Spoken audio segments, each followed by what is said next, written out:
You ask Tiger to solve. This deals with linear equations with one unknown. The final result is x equals -4. Let's solve it step by step. Simplify the expression. Expand the parentheses. Simplify the arithmetic.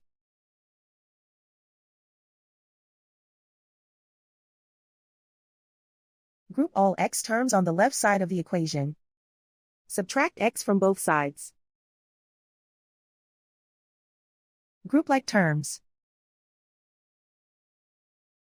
Simplify the arithmetic. Group like terms. Simplify the arithmetic.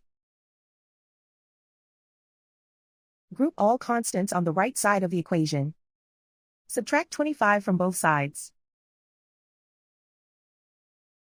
Simplify the arithmetic.